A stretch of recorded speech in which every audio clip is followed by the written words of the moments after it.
Eh, Hay siempre distintos enfoques frente a los fenómenos que nos pasan, ¿no? En este momento hay como un discurso muy unificado en el mundo y una preocupación de la cual venimos hablando hace varios días respecto del tema del coronavirus. Y me encontré ayer con una persona que piensa completamente distinto sobre lo que está pasando. Y quería que habláramos con esta persona, se llama Pablo Goldschmidt. Ya en algún momento lo hemos entrevistado en el programa. Yo voy a leer ahora, antes de ir a la charla, el back de Goldschmidt, los antecedentes, simplemente porque, siendo un contradiscurso, es importante explicar que no es un freak, digamos, es una persona que tiene un background científico importante. Pablo Goldschmidt es virólogo, es argentino, está radicado en Europa, es bioquímico, farmacéutico y psicólogo graduado en la UBA. Después se graduó en farmacocinética, en farmacología clínica, neuropsicofarmacología y farmacología de antimicrobianos en la Facultad de Medicina de la Pitié-Salpêtre de París. Está doctorado en farmacología molecular en la Universidad Pierre y Marie Curie en París 6. Trabajó en los institutos Curie y Pasteur de París. Fue voluntario de la Organización Mundial de la Salud, trabaja en misiones humanitarias en África. Escribió un libro que se llama La gente y los microbios, seres invisibles con los que convivimos y nos enferman. Esto fue el año pasado. Y Goldschmidt encontró una forma barata y eficaz de tratar el tracoma. El tracoma es una infección que se manifiesta en los chicos, en principio como una conjuntivitis, pero que sin tratamiento produce una grave irritación en los párpados, ulceraciones oculares y cicatrices que pueden conducir a la ceguera.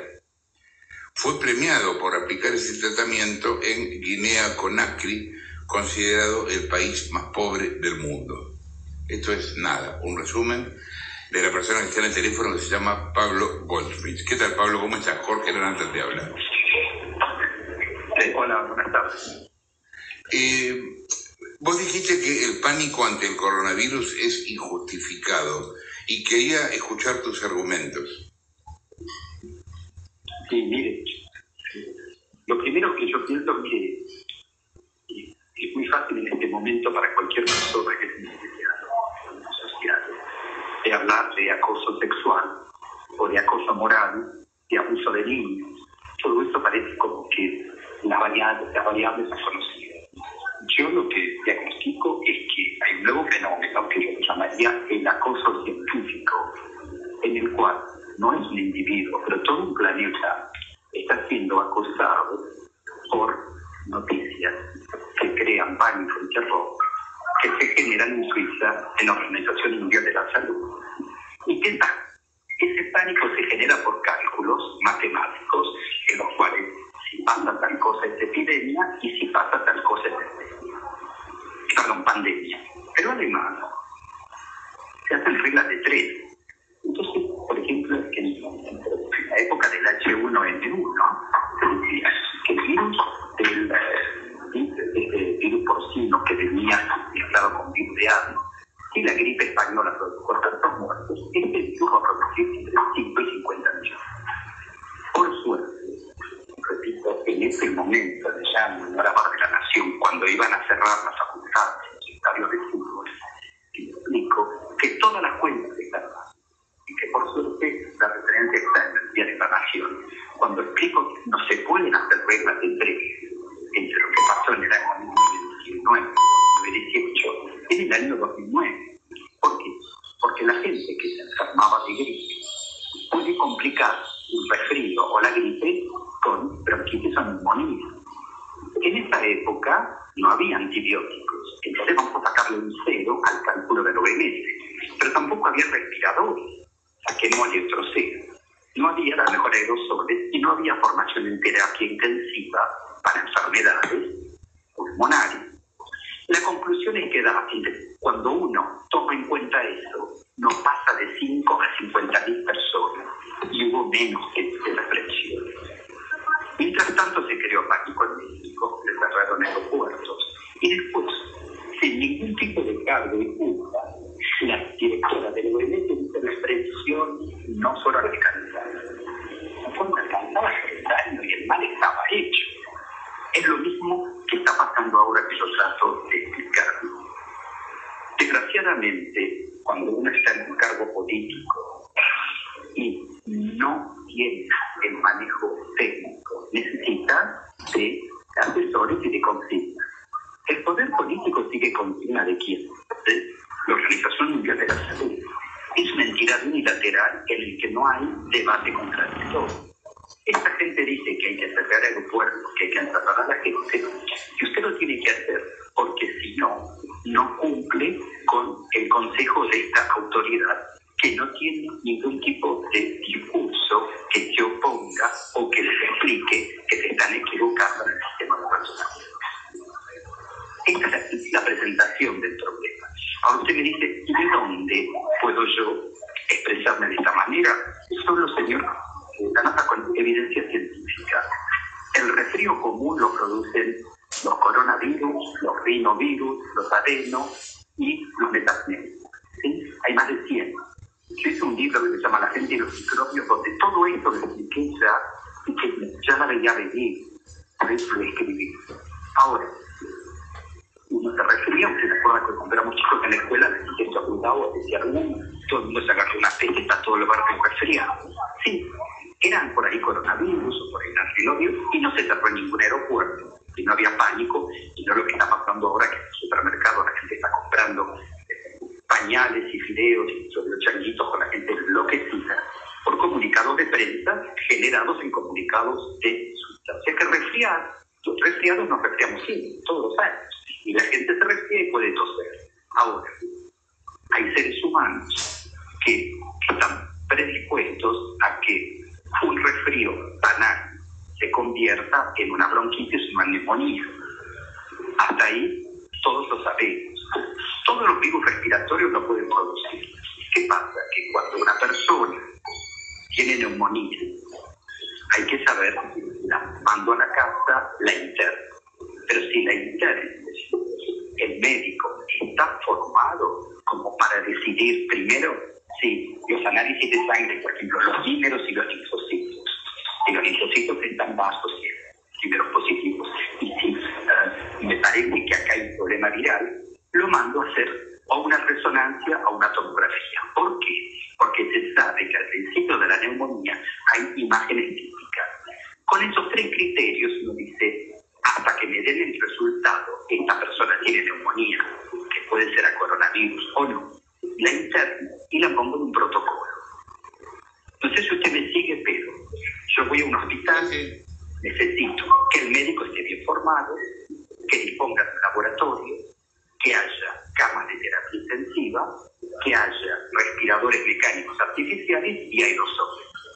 Cuando eso no funciona, porque el país o mercantilizó la medicina y no quieren hacer terapia intensiva pública porque cuesta dinero, porque desgraciadamente la salud cuesta, como estuvo pasando en Italia, que cortaron presupuestos, usted se encuentra con los centros que están en ciudades grandes abarrotados de gente, porque este año, ante cualquier tos, la gente corre a visitar.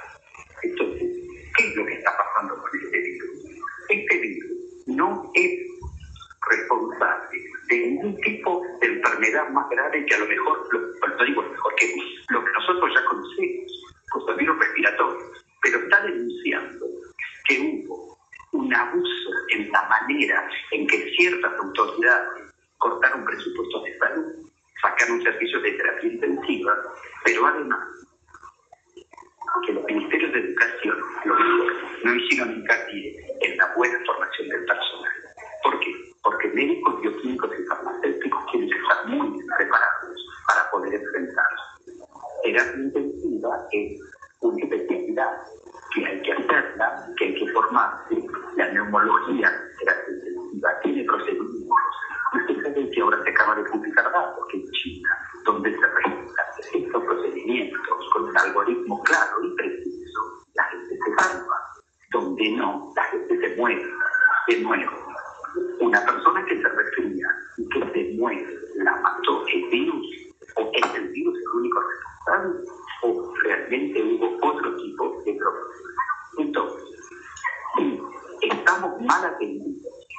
cuidados.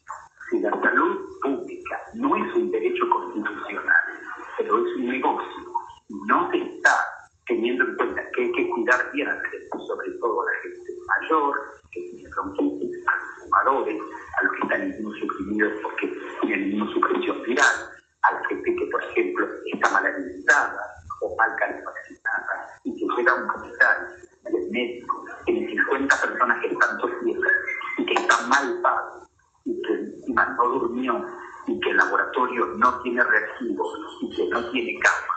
Entonces, si se queda eso, que cuando usted divide el número de coronavirus positivo en laboratorio con el número de muertos, los coeficientes altos que tiene Italia los tiene China, lugar en los cuales la salud pública ha sido prácticamente mal manejada. Y es una denuncia que hacen los colegas que se hacen. O sea que esto no es para crear pánico, esto es una alerta para decir, bueno, hay que cuidar más a la gente, cosa que no paro de repetir. Golmit, si hablamos de cifras, yo escuché en una entrevista que le hicieron hace unos días que usted decía que la cantidad de muertes por coronavirus es mucho menor que la cantidad de muertes por gripe común en los países europeos. Mire, hasta el año pasado sí, pero además todas las cifras que uno pueda decir están con un pie, con una trampa. Le comento por qué. Porque el año pasado no se testeaba el coronavirus y este año no se testean otros virus. Entonces, ¿qué pasa? En la China hay un laboratorio que pone a punto un método para detectar, para detectar corona. Y ven que hay un coronavirus diferente desconocido. Lo secuencian y dicen, este es el virus nuevo que produce resfrío y produce neumonía. Y le ponen un nombre. Mi pregunta es, ¿cuánta gente tuvo coronavirus el año pasado? La respuesta es que no se sabe. Claro. ¿Cuánta gente murió de pulmonía el año pasado? ¿Cuántas pulmonías que eran por ahí por el neumococo o hemófilis, por bacterias de la nariz o del aparato respiratorio que bajaron, fueron generadas por virus? No se hacía nunca. Este año sí se hace. El año pasado se hicieron algunos cálculos en Europa con 7.000 y pico de víctimas de influenza, porque había laboratorios que tenían ese método. Ahora, si usted no tiene ese método de detección de influenza virus, o si no tiene todos los virus, todo lo que yo puedo decir de estadística no sirve.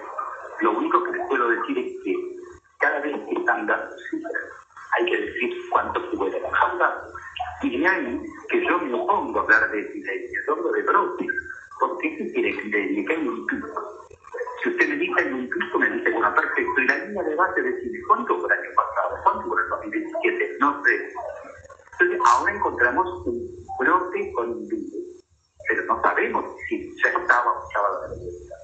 Claro. Pero probablemente había otro coronavirus, ¿sí? Porque los perros los vacunamos contra el coronavirus. Los cerdos también tienen diarrea corona. Entonces es un virus banal y común en el mundo de la veterinaria y en el mundo de los humanos. Este año, en China, ponen a punto un test y ese test en este momento hace que la gente se quede sin trabajo, que no pueda salir de la casa, que se enloquezca a la población. ¿Por qué? Porque el trabajo de ustedes es informar y el trabajo de los políticos es administrar. Ustedes informan y administran con qué, con lo que manda algo que sería una autoridad en cuanto a la... Y yo pongo en duda esta autoridad, porque no puede ser que lo que hicieron con el HNU no lo repitan ahora. Es lo que yo denuncio en términos de la gente micróbica. No puede ser que no haya contrapoder para poderles decir que ustedes se equivocan.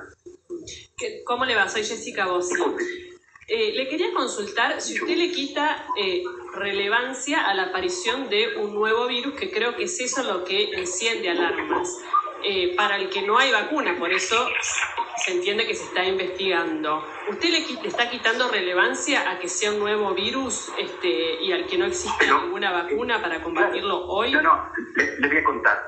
El rinovirus, que es el que nos hace estornudar, el virus del resfrío común, mata a la gente trasplantada de corazón y de riñón cuando un enfermero o un médico le estornuda en el pasillo. ¿Por qué? Porque le produce neumonía. No hay vacuna contra el rinovirus. Y nadie está enloquecido con eso. Porque todos los virus respiratorios son peligrosísimos cuando no está con factores de riesgo. ¿Por qué hace falta la vacuna para este y no para nosotros? Además, no hay pregunto, sí, desde la ignorancia. Entonces, le pregunto, la propagación que tuvo sí. ¿Y usted no se acuerda cuando todo el colegio estaba resfriado? ¿O todo el barrio estornudaba, en la farmacia había cola para comprar remedios para la tos? Y parábamos, y con eso le dábamos una relevancia internacional y mundial. Decíamos, no, nos agarramos un resfrío. Ahora, ese resfrío también podía matar a las personas mayores, mal alimentadas, mal calefaccionadas, no abrigadas, o que tenían factores coadyuvantes para que la enfermedad sea peor. ¿Y esos virus eran pandemia también? ¿Esos virus eran pandemia, como dice la Pandemia es una definición que quiere decir que hay muchos países afectados. Pero siempre en invierno la gente se resfriaba en todo el mundo. ¿Usted escuchó la palabra pandemia antes? No. Tiene que ver con ecuaciones matemáticas que se están haciendo en OMS y Ginebra. Pero bueno, si la cuenta me da tanto, es epidemia. Y si me da tanto, es pandemia. La palabra pandemia es un número matemático. Entonces, somos víctimas de ecuaciones matemáticas, pero que además, cuando uno las diseca y las analiza y las pone en la lupa, se da cuenta que no consideran la cuestión social, la atención médica a la gente, el nivel de infección, de disponibilidad o no de medicamentos, los antibióticos y el manejo de la coagulación sanguínea cuando los pacientes tienen neumonía viral que se complica con bacteriana y produce una septicemia, tienen problemas de coagulación, como se llama coagulación intravascular determinada. Y bueno, hay que manejarla. Hay que tener laboratorio, hay que tener heparinas de bajo peso molecular y hay que poderlo manejar. Si usted sabe manejar la coagulación, no tiene los aparatos, tiene ni laboratorio ni farmacia, la gente se va a morir. Entonces, ¿qué tiene que ver este virus del resfrío nuevo con el problema general de cómo uno maneja a una persona que tiene un problema respiratorio? ¿Entiende?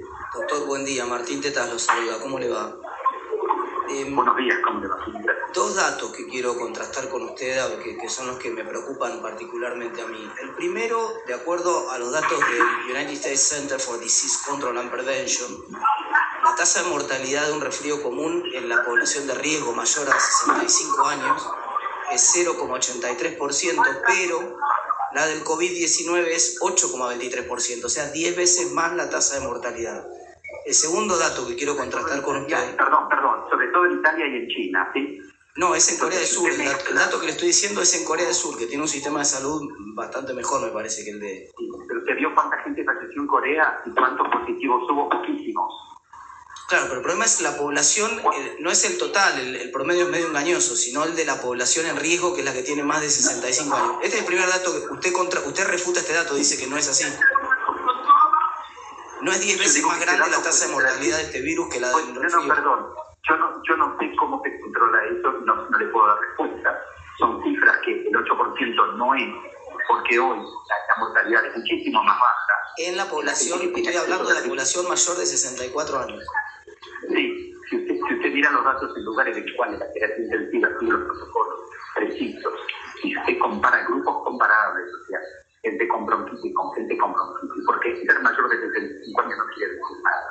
La gente de 80 años que está presente y gente que fumó toda la vida. Entonces, que tenga 80 para mí no es la variable, que fumó o no fumó, tiene insuficiencia cardíaca o no, tiene problemas respiratorios o no, tiene bronquitis o no, tiene problemas circulatorios y de coagulación o no, hipertensión o no, diabetes descompensada o no. La edad sola no quiere decir nada. Entonces, cuando uno empieza a analizar, dice, pero esa gente con qué hace más cuenta. ¿Entiende?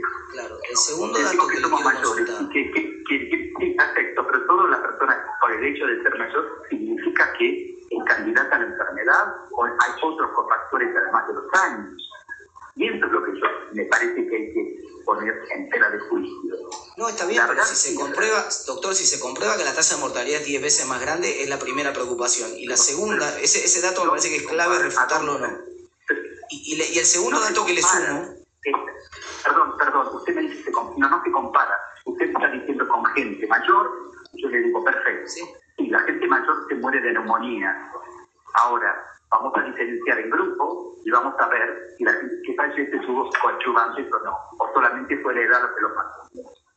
¿Entiendes? Sí, porque la edad para mí no es variable. Está bien. Ahora, el segundo punto importante sobre el cual lo quiero consultar es que hay un estudio muy reciente de un doctor que se llama Li y unos colegas de él de China, que se hizo sobre 425 casos, es muy fresco porque se hizo sobre 425 casos de Wuhan, de ahí del lugar del epicentro donde empezó la enfermedad, que ellos reportan que hay una tasa de contagio el ratio de contagio, mejor dicho, es de 2,2. ¿Qué quiere decir eso? Quiere decir que cada persona enferma, a diferencia de un resfrío común que contagia 1,2 en promedio, este contagia 2,2 personas. No, perdón, lo paro ahí. No, el rinovirus no se sabe, se habla de la influenza.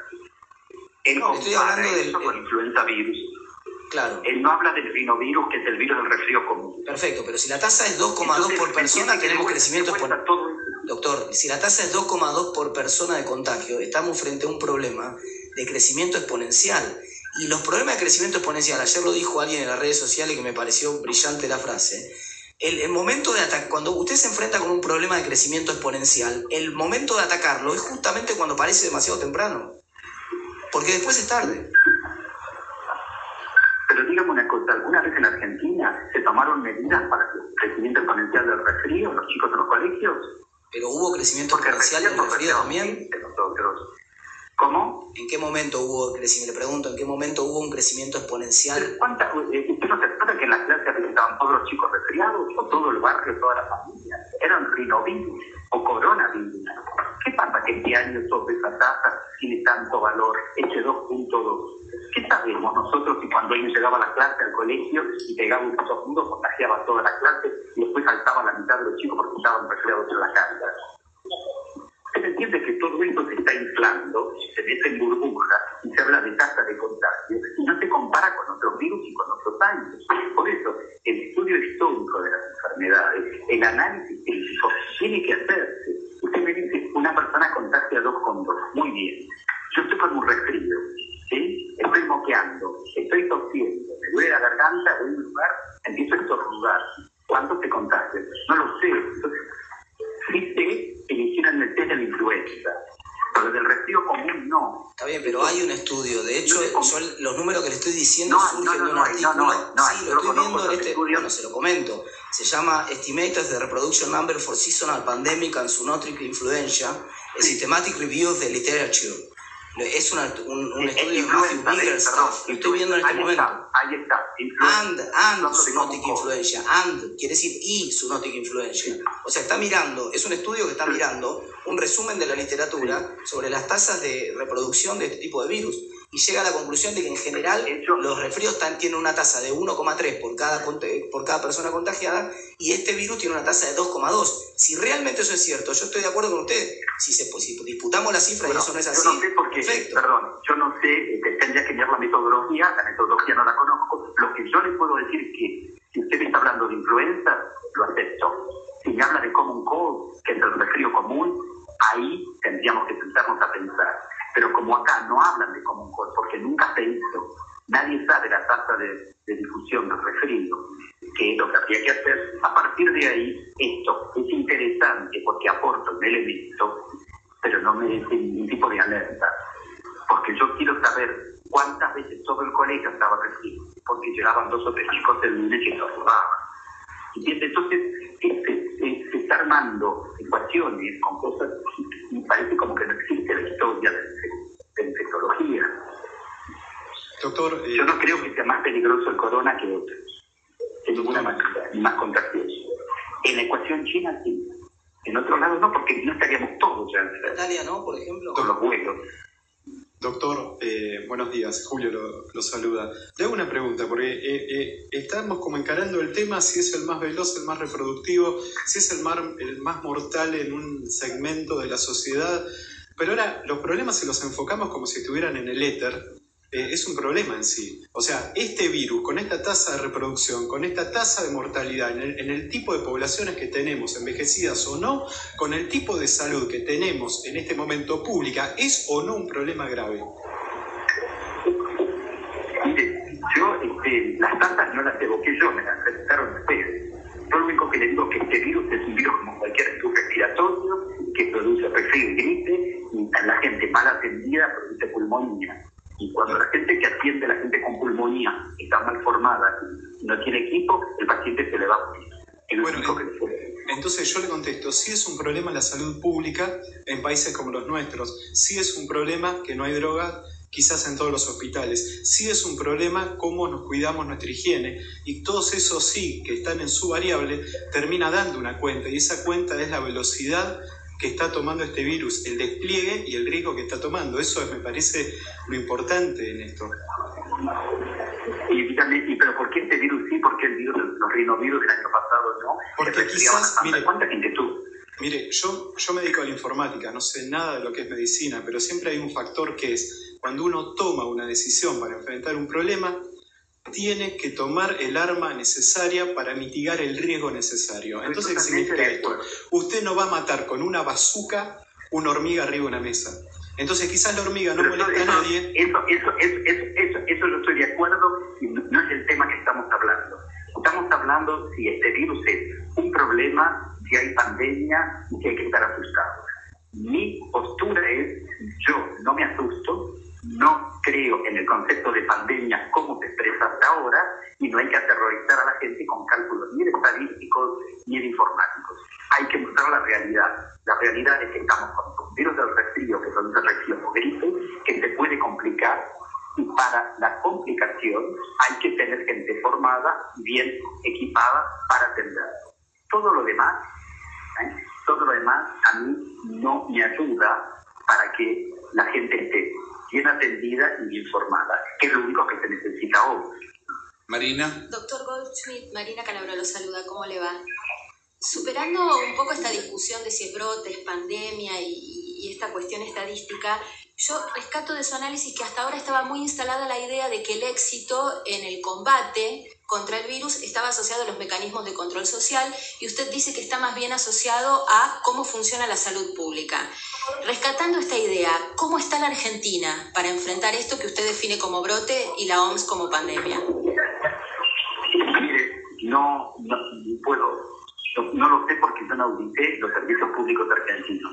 Lo que yo sé que hasta ahora la autoridad de salud pública estuvo muy cauta y muy seria, porque pusieron interés, sobre todo en el problema del dengue y el sarampión, que hay que tener muchísimo cuidado. Ofrecen a todas las mujeres argentinas vacunas para el papiloma, que es un virus que, si las chicas y los chicos están vacunados, uno les puede salvar la vida porque no se van a morir de cáncer producido por el papiloma 16, 18 y otros. Eso me parece que es una conquista mayor de la salud pública argentina. Hay gente muy seria que se ocupó de que haya vacunas y que la vacuna sea accesible a todos. Cuando aparece esto del coronavirus, esperaron un poco, pero le forzaron la mano. Le forzaron la mano los comunicados que vienen de Ginebra, emitidos por peritos. Estos peritos se autorreplican solos y se eligen a dedo. O sea, vos vas a ser perito y vos no, y vos sí y vos no. Ahora, si usted me nombra perito a mí y usted dice que es un problema, yo copio y pego lo que dice usted y no puedo contradecirlo, porque mi cargo depende de lo que usted me haya nombrado. No hay transparencia en nada de lo que están estas comisiones que están nombrando a la gente para que después, con ecuaciones matemáticas y con modelos teóricos de epidemiología, declaren epidemias y pandemias sin considerar que hay otros elementos que hay que tener en cuenta.